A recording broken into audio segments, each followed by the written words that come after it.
Très bien, il est 16h02, donc je m'apprête à commencer en me présentant. Je suis Adrien Hainaut, je suis chef de projet à l'Institut de l'économie pour le climat en charge du panorama des financements climat, qui est l'étude que nous allons vous présenter aujourd'hui. Et je suis accompagné de Maxime Ledet, qui est chargé de recherche sur ce même projet et nous avons collaboré ensemble à la préparation des résultats qu'on vous présente aujourd'hui.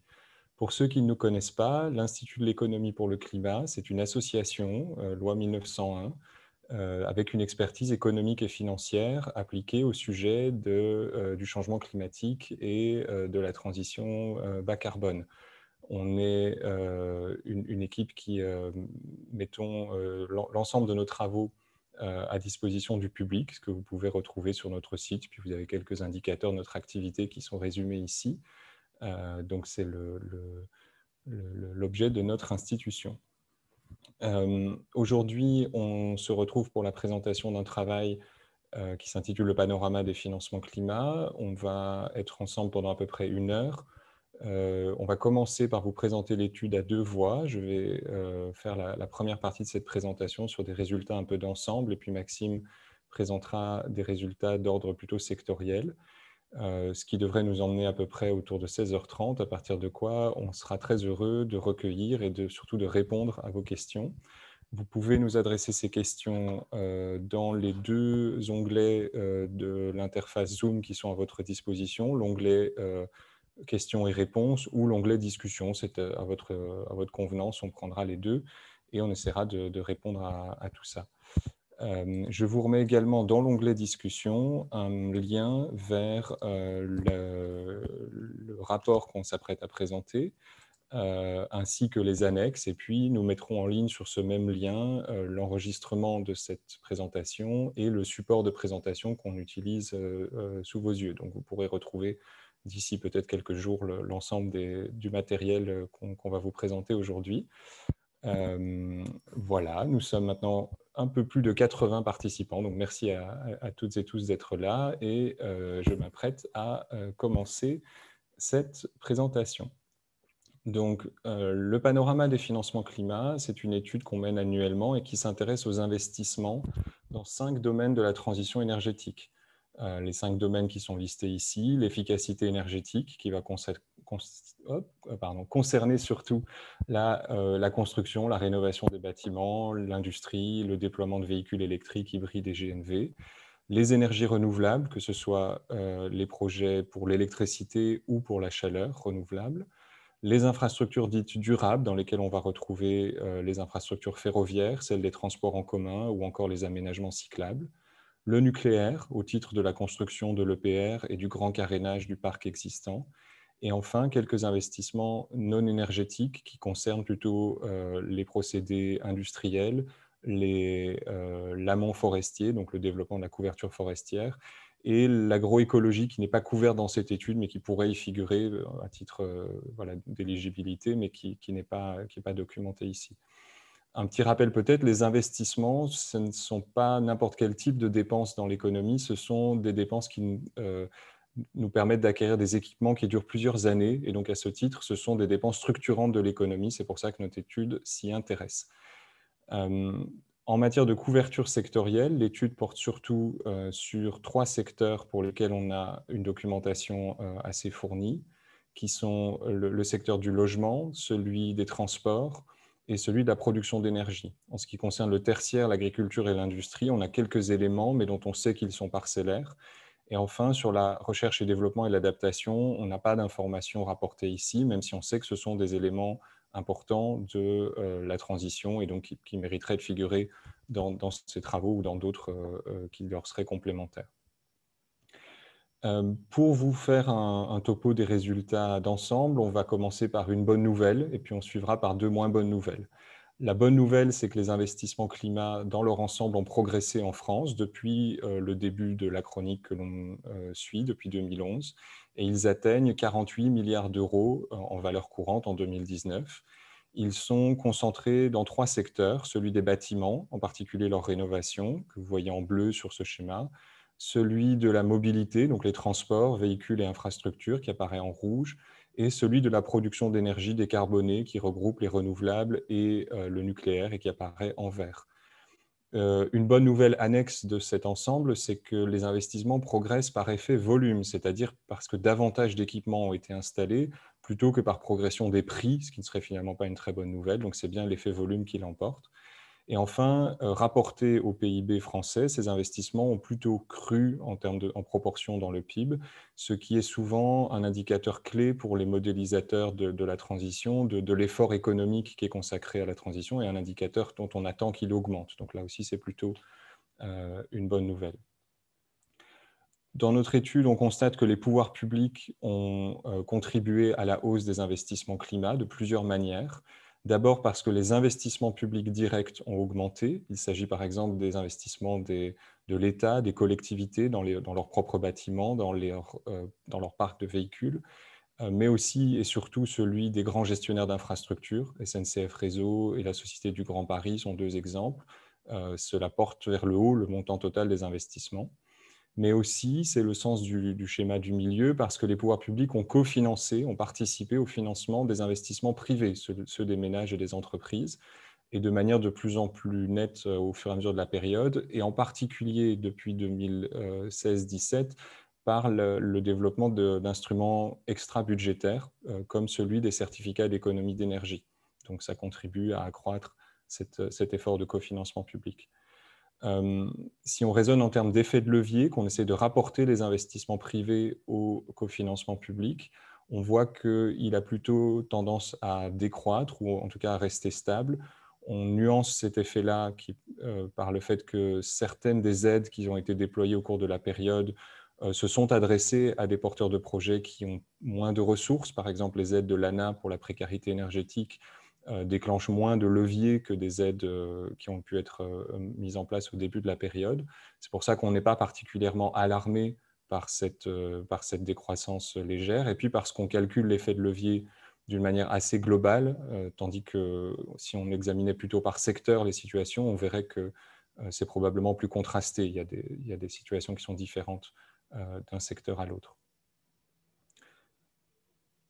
Malheureusement, il y a deux mauvaises nouvelles, comme je vous disais en introduction, qui sont attachées à cela. La première, c'est qu'en dépit de cette hausse, les investissements climat sont toujours insuffisants en France. Dans nos travaux, nous menons une estimation des besoins d'investissement d'après la stratégie nationale bas carbone, qui a pour objectif la réduction des émissions de gaz à effet de serre déjà d'ici 2030, mais au-delà, l'atteinte de la neutralité carbone en 2050. Et nous constatons qu'il subsiste des besoins d'investissement importants dans les secteurs du bâtiment, des véhicules, des énergies renouvelables, qui atteignent 13 à 17 milliards d'euros supplémentaires pour les 3 années qui sont devant nous, c'est-à-dire les années du second budget carbone de la stratégie nationale, et qui augmentent, qui vont même doubler par rapport au niveau actuel pour la période 2024 à 2028. Il s'agit bien des investissements publics et privés pris dans leur ensemble. Pour remédier à cela, il y a plusieurs enjeux, mais un des principaux enjeux, c'est la mobilisation des financements publics. En effet, dans des travaux qu'on a publiés au courant du printemps et au début de l'été, en juillet dernier, on identifiait que pour atteindre ces cibles d'investissement de la stratégie nationale bas carbone, les pouvoirs publics allaient devoir financer davantage de projets, non seulement de façon unitaire, de subventionner un peu plus certains projets qui ont du mal aujourd'hui à décoller, mais surtout en nombre, accompagner bien davantage de projets au cours de la période. Et donc, leur effort budgétaire devrait augmenter de 9 milliards d'euros à court terme, de 22 milliards d'euros à moyen terme.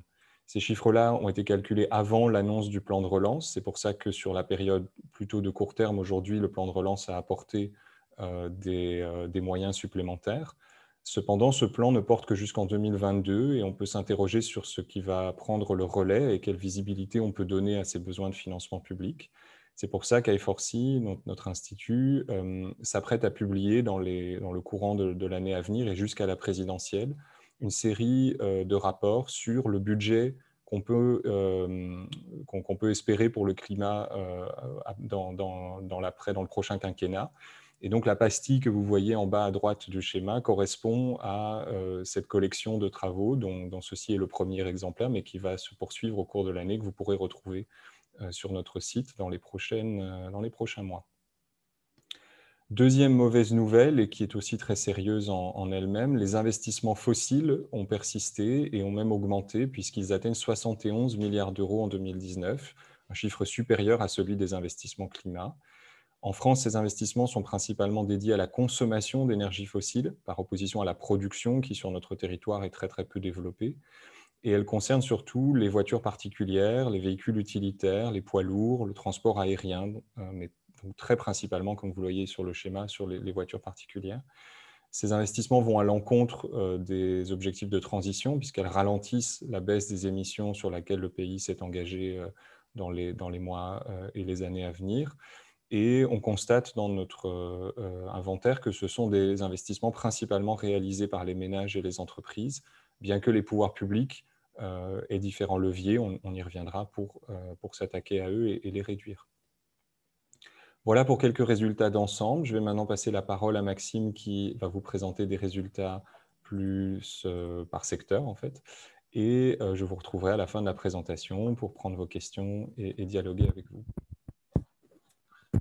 Merci beaucoup, Adrien. Donc, je vais vous présenter les résultats sectoriels. On va aborder 5 secteurs au cours donc, de la présentation. Le secteur de la rénovation énergétique des logements, ceux des véhicules et des infrastructures de transport, et enfin la production d'électricité renouvelable et les énergies renouvelables thermiques. Là, donc, je commence par le secteur de la rénovation énergétique des logements. Donc, les investissements ont progressé au cours de la décennie entre 2011 et 2019 et atteignent 14,4 milliards d'euros en 2019. On observe une forte dynamique entre 2017 et 2019 dans le segment des équipements de chauffage performants. Et c'est particulièrement dû aux pompes à chaleur dont les investissements ont beaucoup augmenté donc, au cours de ces 3 dernières années. Donc, on observe une forte dynamique dans les investissements dans la rénovation énergétique des logements, mais par contre, peu d'investissements dans les rénovations correspondent en réalité à des travaux de rénovation performantes. En fait, si on prend en compte donc les rénovations labellisées bâtiments basse consommation, relevées par l'observatoire BBC, il y en a à peu près 30 000 en 2019. Or, ça correspond à peu près à 500 millions d'euros. Donc, c'est vraiment une faible part des 14,4 milliards d'euros en 2019. Donc, en fait, la plupart des travaux ne sont pas planifiés ni coordonnés, et c'est en particulier dû aux instruments de financement qui n'encouragent pas davantage, qui encouragent plus les rénovations partielles plutôt que des rénovations globales. Or, ça pose problème parce que la stratégie nationale bas carbone a pour objectif d'avoir un parc de logements basse consommation en 2050. Donc, à Forcy, on a dessiné 2 trajectoires de besoins d'investissement. La première se base donc sur le scénario de référence de la stratégie nationale bas carbone, qui considère des rénovations par étapes. Et là, si on compare donc, les investissements actuels avec les besoins d'investissement, on est à un niveau à peu près similaire avec le court terme. Par contre, les investissements progressent ensuite donc, à partir de 2024 et ensuite même après 2040. Par contre, cela suppose d'avoir des travaux coordonnés et planifiés dans le temps, et ce dans un même logement. On a dessiné une seconde trajectoire qui privilégie uniquement donc, des rénovations complètes et performantes. Une récente étude de l'ADEME, d'Orebi et Enertech montre en fait que les rénovations complètes et performantes, les rénovations qui sont entreprises en une seule fois, qui permettent d'avoir des résultats très probants en termes de consommation d'énergie, sont à la fois plus simples au niveau technique et également moins coûteux au niveau global. Par contre, cela requiert des investissements bien plus considérables à court terme. Donc, on passerait d'un niveau de 500 millions d'euros d'investissement en 2019 à des niveaux dépassant 20 milliards d'euros d'investissement au cours de la décennie 2020. Et c'est un enjeu considérable, sachant que la filière de la rénovation complète et performante est peu structurée aujourd'hui, n'existe quasiment pas sur le territoire français. Donc, après avoir présenté la rénovation énergétique des logements, je vais passer sur la partie transport donc de l'étude. Donc, sur le segment des véhicules, on observe une dynamique aussi en termes d'investissement. Les investissements atteignent 2,7 milliards d'euros en 2019. Ça a été surtout tiré par les voitures électriques et hybrides chargeables. les batteries sont plus performantes et ça permet de gagner davantage en autonomie. Les infrastructures de bornes de recharge sont davantage présentes sur le territoire et donc c'est plus simple pour les utilisateurs de rouler en voiture électrique. Et également, la norme européenne a été durcie et encourage davantage les constructeurs automobiles à proposer des modèles électriques. Il y a également, qui n'est pas mentionné ici dans la slide, mais le bonus automobile qui a été maintenu dans le temps entre 5 000 et 7 000 euros. Par contre, malgré la progression de ces investissements, les parts de marché demeurent très minoritaires et en deçà des objectifs de la stratégie nationale bas carbone. On tenait à présenter pour le segment des voitures particulières des résultats sur 2 périodes distinctes. Donc, une période d'abord sur 2011-2015 et une autre sur 2015-2019. Entre 2011 et 2015, on a une progression des voitures bas carbone et on a en parallèle une réduction des émissions, une réduction des ventes de voitures très émettrices, et en particulier due au malus automobile. Et on a également un report vers les voitures moins émettrices, en tout cas entre 51 et 100 grammes de CO2. Par contre, donc on observe donc bien une réduction des émissions par véhicule qui est très nette sur 2011-2015 et qui est dans le prolongement de la trajectoire vers 2030. Mais par contre, entre 2015 et 2019, les émissions des voitures stagnent. Donc les voitures bas carbone progressent toujours, ce qui est très bien. Mais par contre, ce qu'on observe, c'est que déjà les voitures les plus émettrices, leurs ventes ne baisse plus. Et il y a également davantage de ventes sur le segment des voitures entre 101 et 130 grammes de CO2 par kilomètre, donc, qui est particulièrement dû au boom des Sport Utility Vehicles, donc les SUV. Donc, après avoir présenté le segment des véhicules, je vais passer sur la partie des infrastructures de transport. Donc, sur les infrastructures de transport, on a davantage d'investissements entre 2016 et 2019 et ils atteignent 12,4 milliards d'euros en 2019. On peut décomposer la période donc des années 2010 en 2 temps. Un premier temps dédié au transport à longue distance avec la construction de lignes à grande vitesse, dont on voit le pic qui atteint ici en 2013. Et en fait, ensuite, on a à partir de 2015 les lancements du travaux du Grand Paris Express qui privilégie donc davantage la mobilité quotidienne. En comparant donc au programme d'investissement tiré de différents rapports, donc d'abord le rapport du comité d'orientation des infrastructures, également de la programmation des investissements pour le Grand Paris Express et du plan du contrat entre l'État et SNCF Réseau, on a des investissements qui correspondent à ces niveaux programmés. Mais par contre, on n'est pas sûr. En tout cas, c'est difficile de dire si ces programmes d'investissement permettent d'atteindre les objectifs de la stratégie nationale bas carbone en termes de report modal, aussi bien pour les voyageurs que pour les marchandises. Après donc avoir présenté le secteur des transports, je vais vous présenter celui de la production d'électricité renouvelable. Donc, les investissements sont stables ces 3 dernières années. Ils sont à hauteur de 4,5 milliards d'euros depuis 2017. Par contre, au cours de la décennie, on observe des évolutions contrastées. D'abord, sur les années 2011-2013, on a une forte baisse des investissements. Et en fait, cette baisse des investissements se concentre sur le solaire, où en fait, il y a eu le moratoire sur les contrats avec les développeurs de projets.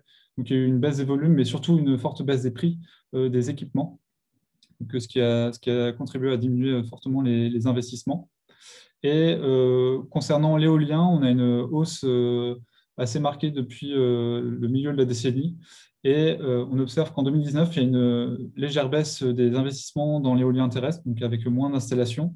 Mais par contre, on observe que des premiers investissements dans l'éolien en mer, avec notamment le lancement des travaux du parc éolien offshore de Saint-Nazaire.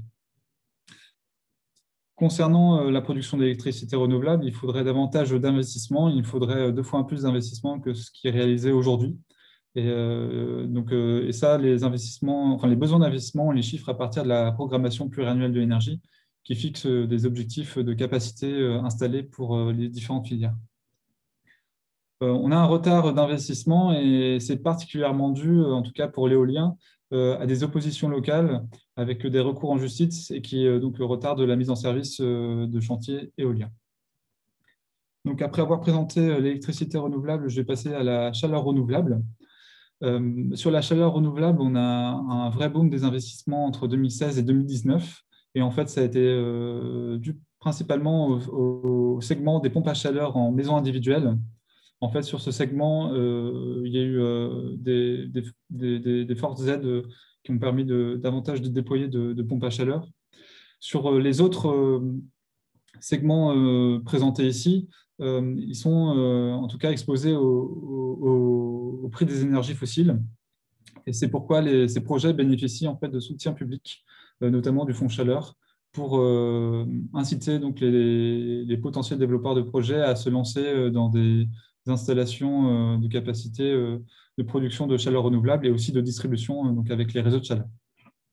Par contre, ce qu'on observe, c'est que ces investissements restent en deçà des niveaux requis pour respecter les objectifs de la programmation pluriannuelle de l'énergie. Et c'est particulièrement vrai pour l'injection de biométhane, où les investissements ont augmenté ces 3 dernières années, mais sont encore insuffisants au regard de l'objectif intermédiaire de 2023. Voilà, donc j'en ai terminé pour vous présenter les résultats sectoriels. Je vais ici récapituler les 3 messages clés de l'étude qu'a mentionné Adrien, avec la bonne nouvelle et les 2 mauvaises nouvelles. Donc, on a atteint 48 milliards d'euros d'investissement en faveur du climat en 2019, et ce qui est plus que ce qu'on avait observé par le passé. Par contre, il faudrait investir 13 à 17 milliards d'euros de plus chaque année, et ce à court terme pour respecter les objectifs de la stratégie nationale bas carbone. Et en parallèle, malheureusement, on observe davantage d'investissements fossiles défavorables au climat qui atteignent 71 milliards d'euros en 2019. Voilà, donc vous pouvez avoir accès à l'étude sur le site Die4C. Maintenant, nous sommes disponibles pour répondre à vos questions. Et je vais commencer tout de suite par poser une question à Adrien donc, qui a été adressée dans le chat. Notamment sur comment on estime les besoins d'investissement à partir de la stratégie nationale bas carbone. Et également, une autre question qui a été posée, c'est savoir quel est l'impact du rehaussement de l'objectif de 40 à 55% de réduction des émissions de gaz à effet de serre donc en 2030, suite à la décision de l'Union européenne. Merci beaucoup, Maxime. Je vais essayer de répondre aux 2 premières questions. La stratégie nationale bas carbone ainsi que la programmation pluriannuelle de l'énergie, les 2 documents vont ensemble. Donc, ce sont des documents qui sont parus dans leur version définitive en avril 2020. On comporte un certain nombre de repères en matière de déploiement d'équipements, donc des bâtiments à rénover, des véhicules à déployer, des mégawatts éoliens, solaires à installer au cours des 2 prochaines périodes de budget carbone, donc à l'échéance 2024 et à l'échéance 2028. Et nos estimations consistent à attribuer à ces chroniques de déploiement des coûts anticipés correspondant soit aux conditions économiques actuelles lorsqu'on pense qu'elles vont se maintenir, soit à des anticipations de baisse de certains coûts. Je pense par exemple sur les véhicules électriques, on a une anticipation assez calibrée sur le fait que le coût des batteries de ces véhicules va continuer à décroître au moins pendant la première période devant nous. Donc, dans l'ensemble, ça aboutit à des besoins d'investissement pour les 2 échéances. Et ensuite, on les présente en moyenne annuelle, mais en réalité, si vous regardez vraiment bien la stratégie, c'est une évolution constante d'année en année, un accroissement de l'effort. L'arrivée d'un nouvel objectif européen, donc à moins 50% d'émissions en 2030 par rapport à 90 contre 40% aujourd'hui, nous obligerait à considérer une trajectoire un peu plus ambitieuse avec des réductions d'émissions un peu plus rapides. Ici, tout l'enjeu, c'est de savoir par quel levier on entreprendrait de réduire ces émissions. Si on imagine qu'on prend les mêmes leviers que dans la stratégie actuelle, mais qu'on les accélère, il est probable que ça augmenterait le besoin d'investissement. On n'a pas de chiffres à vous donner précisément, mais on peut pouvez par exemple prendre ceux de la deuxième période et dire que ce sont des objectifs finalement de court terme. C'est une manière assez schématique de le rapporter de cette manière-là. Évidemment, tous les leviers ne s'activent pas de la même manière à moins 40 ou à moins 50%. Il se peut qu'il y ait des leviers pour lesquels on est déjà au maximum des possibilités et d'autres pour lesquels on puisse encore accélérer, auquel cas les besoins ne seraient peut-être pas tout à fait répartis de façon exactement comme aujourd'hui.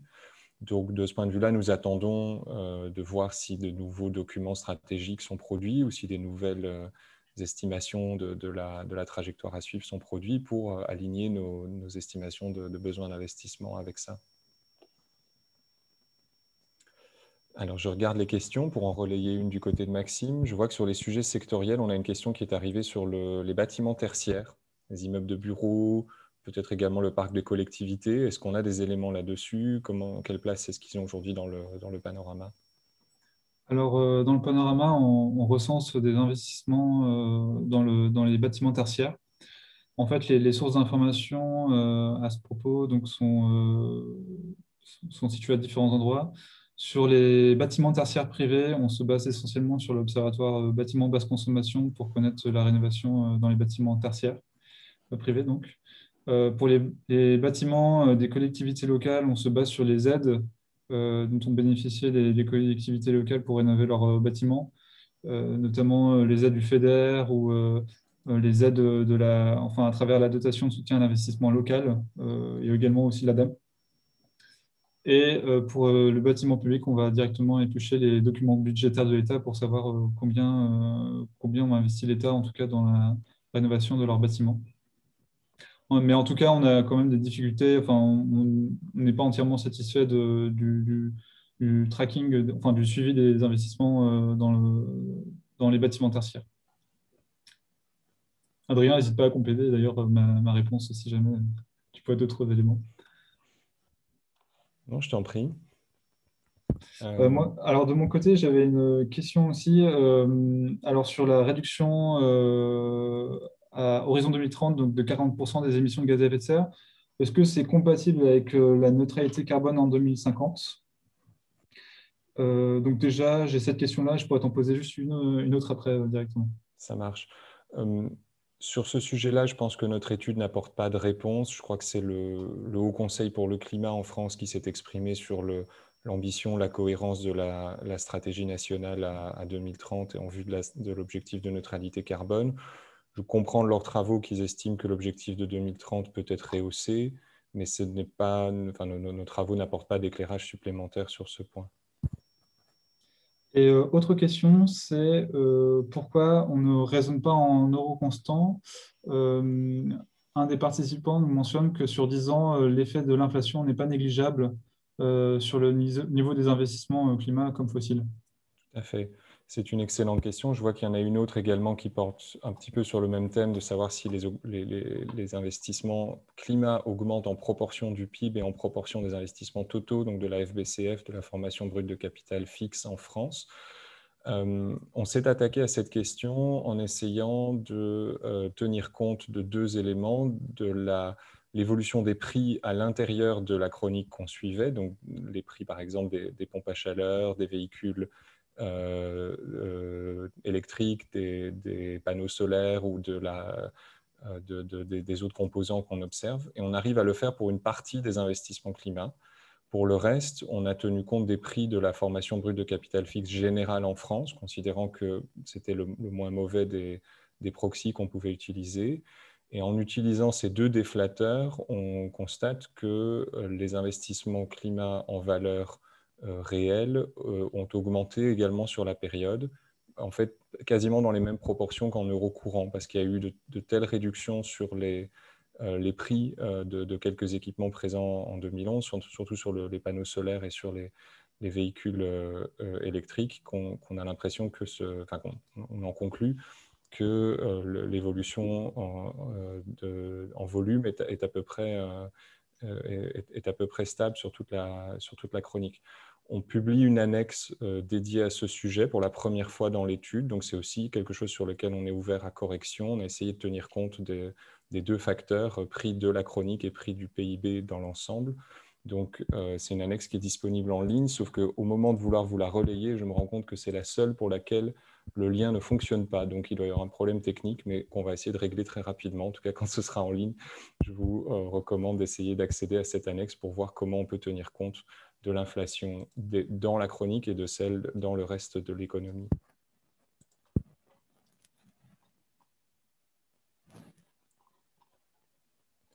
J'en profite pour répondre à une question qui portait sur des éléments qu'on a présentés. On a effectivement présenté 2 fois certains investissements lorsqu'on a parcouru les secteurs, et c'est le cas des pompes à chaleur qui sont à la fois dans le logement, dans la rénovation des logements, et qui font partie de l'ensemble des investissements en renouvelables thermiques. Donc, c'est tout à fait vrai, ils sont présentés 2 fois dans la présentation sectorielle. En revanche, ils ne sont comptés qu'une fois dans le total de l'étude. Donc, on précise ça, je crois, dans le rapport, et il y a une annexe dédiée au détail de tous les investissements par secteur qui permet de vérifier comment ces différents éléments sont comptabilisés. On a une question qui porte sur le pas temporel de l'étude, ça je la relaye pour Maxime, qui est de savoir, on s'arrête aujourd'hui dans notre chronique à 2019, pourquoi est-ce qu'on n'est pas encore en mesure aujourd'hui de présenter des résultats complets pour 2020 ? Est-ce qu'on a néanmoins quelques indices sur ce qui s'est produit pendant cette année très particulière, qui est une année de crise et de relance? Est-ce qu'on a déjà des éléments là-dessus? Est-ce que c'est quelque chose sur lequel on prépare d'autres travaux? Voilà, donc ça c'est la question que je te relais. Alors, pourquoi on s'est arrêté à 2019? Alors, nos travaux ils se basent sur des sources de données publiques. Or, la plupart de ces sources ne sont pas encore disponibles, en tout cas pour l'année 2020. Je pense notamment à l'étude de marché-emploi de l'ADEME, dont on tire beaucoup de résultats en termes d'investissement. Il y a également les comptes des transports et les comptes du logement qui sont réalisés par le CGDD. Donc ça, on attend en fait la publication de ces différents rapports pour pouvoir communiquer sur des chiffres 2020 enfin, plutôt fiables. Alors par rapport à ça, donc pour les résultats 2020, on pourra en tout cas les présenter à l'automne prochain. En tout cas, c'est ce qu'on espère, et on va essayer de représenter l'impact de la crise sanitaire, la crise économique, et donc éventuellement voir s'il y a un effet du plan de relance sur le niveau des investissements climat et des investissements fossiles. Par rapport en termes de constat de qu'est-ce qui s'est passé concrètement sur les différentes activités bas carbone, euh, c'est très différent selon les différents secteurs. En fait, ça peut affecter directement des investissements, notamment, je pense, dans le cadre des travaux publics ou du bâtiment, où en fait, on a eu des arrêts complètement de chantier pendant plusieurs mois avec le premier confinement. Donc là, ça a arrêté des investissements à un moment. Est-ce qu'ils ont été rattrapés au cours de l'automne? On ne sait pas à vrai dire. Je pense aussi que ça a affecté certains porteurs de projets, notamment les gestionnaires d'infrastructures ou les collectivités gestionnaires de transport, qui en fait ont on va dire une assez importante quand même réduction des recettes tarifaires, et qui donc peuvent pousser ces porteurs de projets à reporter, voire même annuler des projets d'investissement donc dans les infrastructures de transport ou euh, en tout cas dans les domaines d'investissement climat dans lesquels ils interviennent. Donc voilà, donc malheureusement, on n'a pas beaucoup d'éléments encore à l'heure actuelle, mais on compte bien en présenter à l'automne prochain. Et j'ai donc une question pour toi, Adrien, c'est sur les fonds de la relance de France Relance, de la relance économique. Combien d'investissements chiffre-t-on à peu près en termes de fonds vers le climat, et est-ce que les France Relance est bien fléché vers le climat? Lorsque le plan de relance est sorti en septembre, on a commenté dans quelques travaux qui sont sur notre site, on a essayé d'identifier à première vue les investissements, enfin les dépenses qui étaient rattachées aux besoins qu'on exprimait. On a identifié 18 milliards d'euros sur 2 ans qui pouvaient se rattacher aux différentes catégories qui sont affichées ici. 18 milliards d'euros sur 2 ans, c'est presque les 9 milliards d'euros qu'on estimait au début de l'été. Simplement, ils ne sont pas répartis de façon absolument identique. Donc, il y a quelques secteurs qui ont été un peu mieux dotés et d'autres qui le sont moins. On a quelques points de vigilance sur la manière dont cet argent a été attribuées aujourd'hui. Par exemple, sur la rénovation des logements, on se demande si les mesures, enfin les primes qui ont été proposées encouragent réellement la rénovation globale et performante, celle qui est la plus nécessaire par rapport aux objectifs stratégiques. De même, sur l'hydrogène, par exemple, on s'est demandé si les aides allaient permettre de produire de l'hydrogène décarboné à des prix et dans des quantités, des prix compétitifs et dans des quantités suffisantes pour atteindre les objectifs fixés pour ce secteur en 2030. Donc, il y a une série de billets qui portent sur ces points qui sont sur notre site, qui datent de septembre-octobre et qui reprennent quelques-uns de nos points de vigilance sectoriels. Je vois qu'il y a plusieurs questions qui portent sur le rapport entre ces travaux et le niveau européen. Donc, je vais peut-être y répondre parce que c'est quelque chose sur lequel qui nous intéresse. Notre institut ne fait pas ce même type de travail pour le niveau européen. Donc, il n'y a pas de manière simple pour nous d'aborder ça à l'échelle des différents pays. La Commission européenne a des exercices liés à ses objectifs de réduction d'émissions, des exercices d'études d'impact qui permettent de mettre en évidence des besoins d'investissement.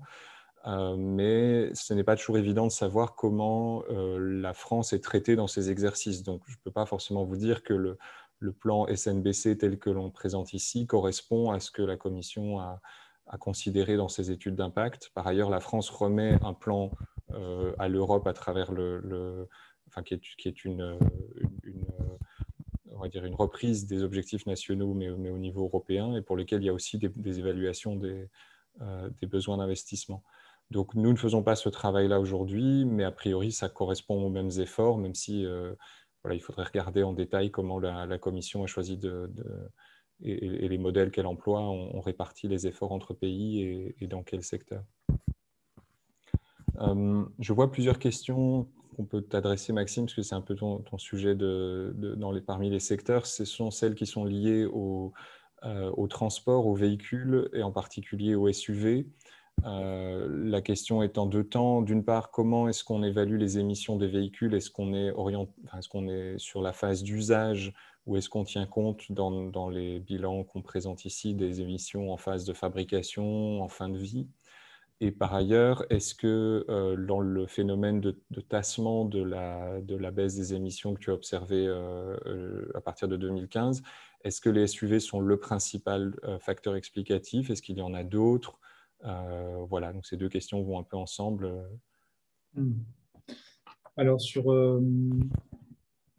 la première question, en fait, on prend en compte uniquement les émissions conventionnelles, donc directement lorsque donc c'est sur les émissions sur banc d'essai qui sont reportées donc par le car labeling de l'ADEME. On n'est pas en mesure de trouver, enfin en tout cas de calculer pour les différents modèles la fabrication et enfin l'impact en termes de cycle de vie pour chacun des véhicules commercialisés. Donc, c'est une des limites de l'étude, mais en fait, on arrive à les rapporter au regard des objectifs de la stratégie nationale bas carbone, qui, en gros, fixe une réduction quand même des émissions conventionnelles de CO2 pour les différents véhicules. Donc voilà, on pourrait aller encore plus loin sur l'analyse de cycle de vie, mais faute de temps, on n'a pas pu creuser de ce côté-là. Et sur les éléments explicatifs de la progression des investissements fossiles, donc entre 2015 et 2019, en effet, les véhicules occupent une place prépondérante, et en particulier les voitures particulières. Donc pourquoi une augmentation générale des investissements? Déjà, il y a plus d'immatriculations globales entre 2015 et 2019. En fait, il y en avait 1,9 million en 2015, alors qu'il y en avait 2,2 millions en 2019. Et les immatriculations se concentraient en fait comme je l'ai présenté dans des graphiques que je peux peut-être représenter ici si vous êtes toujours le partage écran disponible, et en fait qui se concentrés dans les 120 à 130 grammes de CO2. Et en effet, les Spiritual Utility Vehicles, donc les SUV, sont largement dans cette catégorie et donc sont au-delà du seuil qu'on devrait atteindre pour réduire les émissions dans le secteur des transports. Oui, ils expliquent largement. Et c'est aussi au détriment, donc le déploiement des SUV s'est fait au détriment de voitures plus compactes, notamment qui sont aussi émettrices, mais qui le sont moins, comme les berlines ou comment dire, les, les, les voitures familiales, pardon. Voilà. J'ai une question pour toi, Adrien, en lien avec l'adaptation au changement climatique. Est-ce qu'on connaît des études qui recensent des investissements dans l'adaptation au changement climatique et quels seraient les besoins d'investissement pour une économie plus résiliente au regard du changement climatique? Merci beaucoup. Je vais y répondre et en même temps, je vais déposer un lien dans le groupe de discussion parce que aujourd'hui, dans notre étude, on n'évalue pas ces besoins d'investissement, mais on a des travaux en cours du côté de nos collègues de l'Institut qui regardent ça. Donc, je vous relais une publication d'un de mes collègues qui porte un peu sur ce sujet et qui préfigure, si j'ai bien compris leurs travaux, une évaluation de quelques-uns des besoins d'investissement clés dans ce secteur. Donc voilà, aujourd'hui, on est plutôt dans un travail de recensement, d'inventaire des besoins, de comprendre dans quel secteur ils se trouvent, de comprendre l'ampleur des travaux qui sont à mener. Et également, l'adaptation a parfois une place assez importante mais subtile en termes d'euros, c'est-à-dire que parfois un même projet peut être conduit de manière adaptée au climat ou pas, sans que ça se ressente sur le coût général du projet, mais parce qu'il a fallu les bonnes compétences ou les bonnes interventions. Dans ce cas-là, identifier où était l'investissement nécessaire n'est pas toujours très simple. Donc, ce sont ces travaux-là qui abordent ce sujet. Je ne sais pas, Maxime, si tu as eu le temps de voir d'autres questions qui pourraient me Oui, concerner, qui arrivent. il y a une question qui a été posée si I4C faisait partie d'un des organismes consultés par le gouvernement sur ces sujets donc, d'investissement climat. Je te laisse répondre peut-être, Adrien. Oui, je dirais qu'on est consulté et on a pu présenter ces travaux, je pense par exemple aux parlementaires ou à d'autres agences qui ont souhaité les connaître. La question, je pense, porte aussi sur le fait de savoir si elles sont alignées avec celles des autres instituts qui ont pu être consultés. Je pense qu'il y a quelques approches qui diffèrent un petit peu, mais on est en dialogue avec beaucoup d'autres structures qui font leurs propres estimations. Donc voilà, après, je pense qu'il y a des structures qui ont chiffré des besoins plus importants, notamment liés à des objectifs qu'elles ont évalués à plus court terme. Il y a des structures qui évaluent que finalement, on pourrait avoir peut-être moins d'investissements nécessaires à condition de faire plus d'efforts sur la consommation et donc sur la sobriété énergétique. Donc voilà, on se place au milieu de ça, mais pas nécessairement de façon très distincte de ce qui est fait dans d'autres structures. Je vois qu'il y a deux questions et là, on peut peut-être les mettre ensemble et essayer d'y répondre tous les deux. Peut-être tu peux commencer, puis j'apporterai des compléments. Ce sont des questions intéressantes qui portent sur la manière dont on évalue les freins aux investissements. Parmi ces freins, on mentionne le manque d'offres de financement, mais ce n'est pas le seul. Est-ce qu'on peut faire une revue rapide de ces freins, même si c'est un sujet qui est éminemment différent d'un secteur à l'autre? Donc, je te laisse peut-être commencer, puis je compléterai avec 2-3 éléments pour essayer de faire le tour du sujet très succinctement. Ok. Alors, c'est vrai quand on parle de frein à l'investissement dans la transition écologique, c'est difficile de ne pas parler par secteur de qu'est-ce qui se passe exactement. Je vais essayer de parcourir rapidement différents secteurs de la transition écologique sans tous les parcourir parce que ce serait une longue réponse et puis j'ai pas tous les éléments de réponse non plus.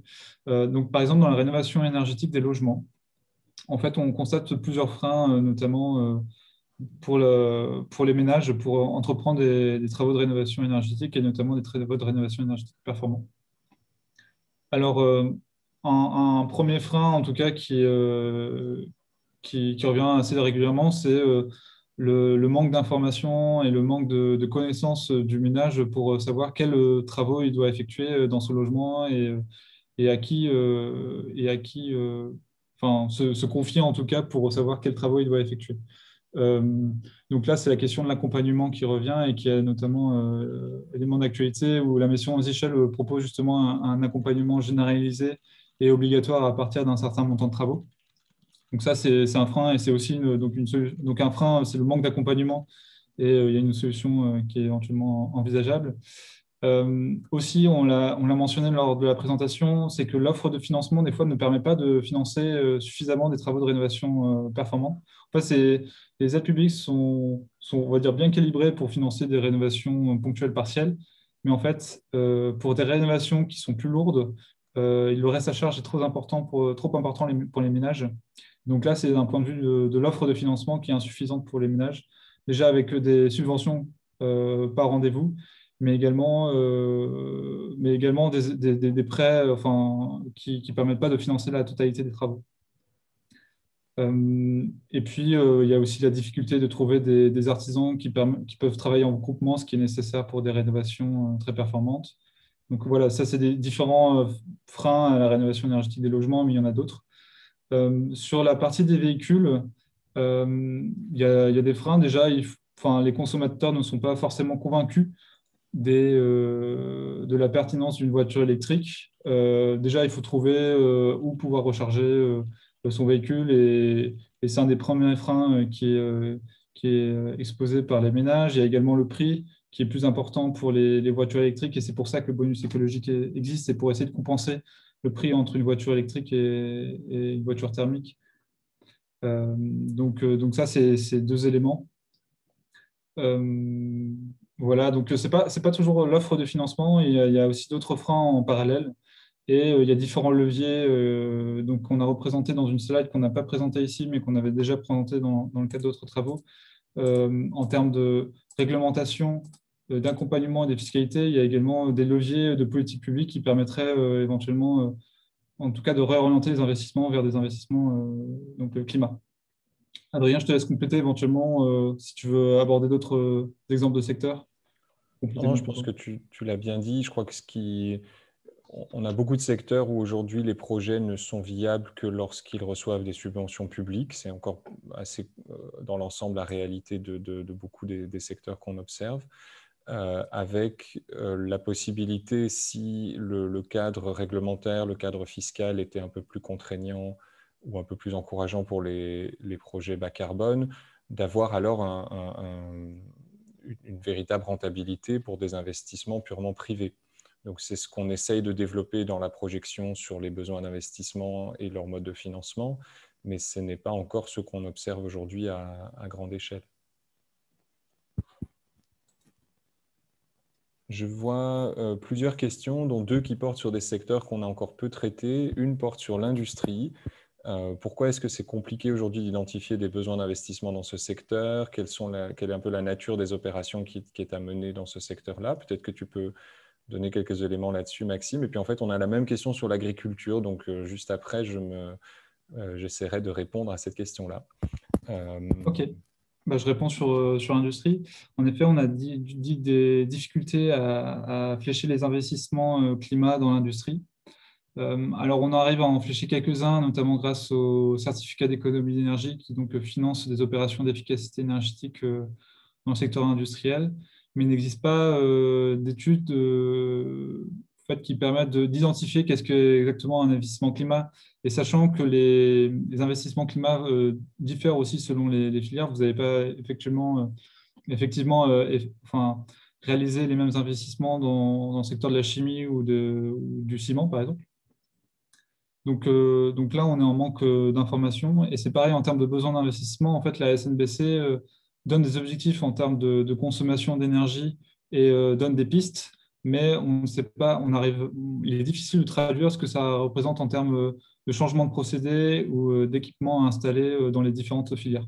Donc, il y a des travaux qui sont en cours actuellement à l'ADEME à travers les plans de transition sectorielle qui nous permettront davantage d'avancer à la fois, je pense, sur le recensement des investissements dans le secteur industriel et également donc dans le chiffrage des besoins d'investissement pour l'atteinte de la neutralité carbone à horizon 2050.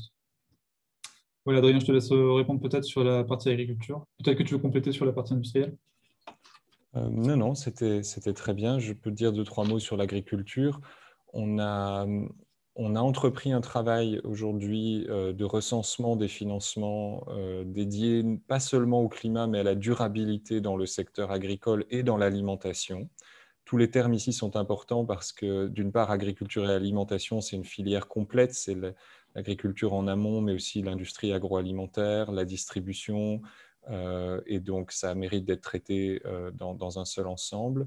Et la durabilité, parce que dans ce secteur, les enjeux climatiques n'ont pas de sens s'ils sont pris tout seuls, mais vraiment uniquement avec la prise en compte d'autres priorités et enjeux environnementaux, notamment la biodiversité, mais pas seulement. Et donc, on s'efforce dans ce travail de faire un recensement des financements qui sont dédiés aujourd'hui à ce secteur, à ces différents secteurs et qui sont emboîtés, et de leur positionnement par rapport à ces enjeux. Donc ça, c'est un travail qui est en cours aujourd'hui, qui approche de sa fin et dont on espère pouvoir rendre public une première évaluation qui sera probablement très préliminaire, puisque c'est un travail qui débute encore pour nous, dans le courant du printemps, peut-être autour des mois de mai ou de juin. Donc voilà, restez en ligne et restez attentifs à nos fils de publication, parce que c'est quelque chose que l'on prépare aussi de ce côté et pour ce secteur. Je vois une question à laquelle je peux répondre rapidement qui porte sur les impacts du changement climatique sur le capital existant. Nous abordons cette question dans notre institut, pas dans cette étude-ci, mais dans des travaux complémentaires sur les risques physiques et leur impact sur les actifs financiers, sur les investisseurs qui détiennent aujourd'hui ces risques. Donc, je vais relayer dans le chat, dans le fil de discussion, un lien vers ces travaux que vous pouvez consulter et qui, j'espère, voilà, apporteront des réponses à cette question-là.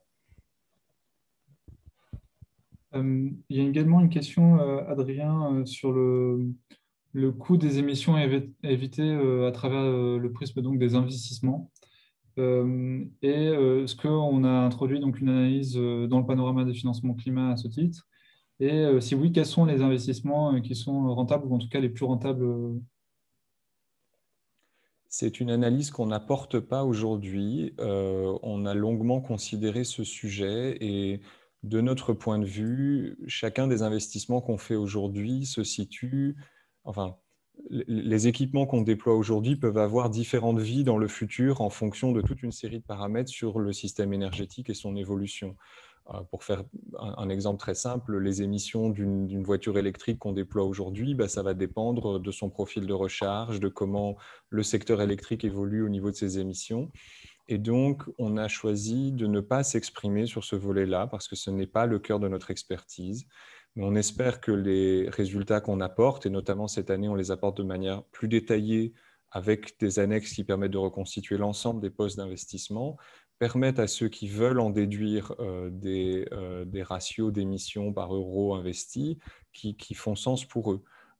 Pour nous, ça nous paraît quelque chose voilà, pour lequel on manque d'éléments et pour lequel on manque de visibilité sur le futur que vont connaître ces équipements, surtout lorsqu'on parle d'infrastructures très longues et très lourdes comme les infrastructures ferroviaires, par exemple. Les émissions évitées par ces euros investis dépendent très fortement du scénario qu'on envisage pour la mobilité dans son ensemble. Donc c'est sur ce point qu'on s'arrête dans l'étude aujourd'hui et qu'on espère que d'autres pourront prendre le relais. Je regarde s'il y a d'autres questions. On en a eu beaucoup, donc peut-être qu'on en a loupé quelques-unes au passage. Je peux peut-être essayer Maxime, de si répondre à si tu en as une... repéré, ou vas-y. Ouais, je peux peut-être répondre à une question sur l'impact des certificats d'économie d'énergie par secteur. En fait, les certificats d'économie d'énergie, donc on chiffre les financements attribués grâce aux certificats d'économie d'énergie. Donc, ils financent principalement des opérations d'efficacité énergétique dans les secteurs du bâtiment, aussi bien résidentiel que tertiaire, et le secteur de l'industrie. Par contre, en termes d'impact, s'il permet de déclencher plus d'investissements, on n'a pas on va dire, on n'a pas quantifié ou on n'a pas établi de modèle pour savoir si, en effet, oui ou non, ça déclenche plus d'investissements. Peut-être un élément de réponse, c'est quand même, il y a eu le coup de pouce chauffage, qui est un des éléments des C2E, qui a permis de déclencher davantage d'investissements dans les pompes à chaleur. Après, je ne saurais pas dire si 1 euro de le financement accordé aux pompes à chaleur a conduit à davantage d'euros d'investissement dans les pompes à chaleur. Donc, s'il y a un effet de levier qui a été augmenté, mais en tout cas, ça a contribué justement à considérablement augmenter les investissements dans ce segment. Et Adrien, je vais te poser une question. Est-ce qu'il y a des secteurs dans lesquels la problématique de financement est plus sensible que dans d'autres secteurs, parce que les investissements requis sont plus lourds ou bien plus à long terme? Si on est sensible à cette question-là, je pense qu'un secteur où il y a des besoins d'investissement particulièrement longs et peut-être risqués, c'est probablement celui de l'industrie. Il y a des travaux de l'ADEME qui sont intéressants à ce sujet sur les quelques grandes branches consommatrices d'énergie dans l'industrie. On constate qu'il y a probablement de lourds investissements à entreprendre pour les décarboner et que les modèles de rémunération des investissements industriels actuels ne permettent pas d'envisager tels quels des capitaux qui puissent les prendre en charge. Donc là, la question se pose de savoir quel type de financement et notamment quel apport de fonds propres on peut identifier pour ce secteur. C'est probablement celui, je pense, où la question de la sensibilité de l'offre de financement est très importante. Nous avons une question à propos des investissements défavorables au climat et de la manière dont on les étudie, de la manière dont on pense qu'ils pourraient être réduits, voire transférés vers les investissements favorables au climat. Est-ce que Maxime, à ce sujet, tu as quelques pistes dans nos travaux, quelques exemples de mesures qui ont permis déjà d'entreprendre cette bascule et de comment ils pourraient être approfondis? Alors en effet, on produit donc un diagramme de Sankey sur les investissements climat. On ne le fait pas encore pour les investissements défavorables au climat. En tout cas, en fait, sur les investissements défavorables au climat, il s'agit beaucoup d'achats de véhicules. Et en fait, ce dont on doit s'attendre, c'est qu'il y a en parallèle donc, un basculement, donc une baisse des investissements fossiles et en parallèle une augmentation des investissements, en tout cas dans les voitures, enfin dans les véhicules bas carbone. Et donc la bascule se ferait à ce niveau-là. Donc il faut introduire davantage de conditions pour que les véhicules bas carbone soient plus avantageux que les véhicules thermiques. Euh, alors, comme piste de solutions alors, qui sont directement à l'écran, c'est une fiscalité ciblée sur les équipements plus émetteurs. Donc, il y a notamment l'exemple du malus automobile.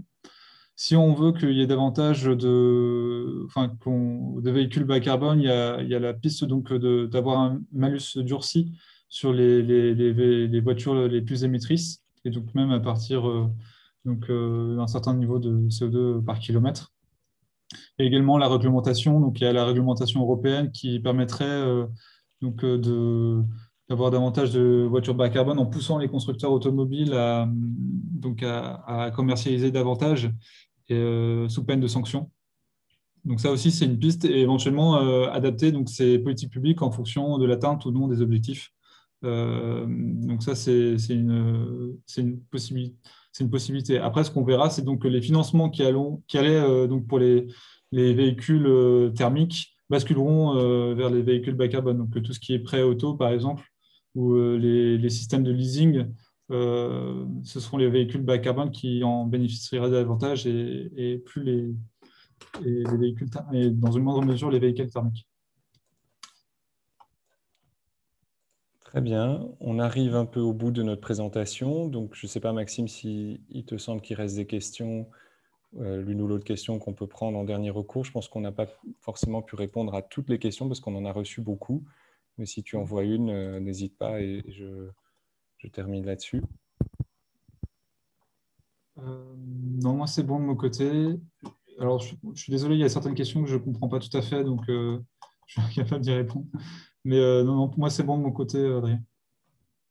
Très bien, on va terminer là-dessus. On va remercier tous nos participants pour leur attention, pour leur patience aussi. Et on vous donne rendez-vous peut-être dans quelques mois, plutôt la deuxième moitié de l'année, pour une mise à jour de ce travail où on espère pouvoir aussi vous présenter des résultats sur les tendances post-crise et en pleine période de relance climat. Voilà, on vous remercie beaucoup et on vous souhaite une bonne fin de journée. Au revoir. Merci beaucoup, au revoir.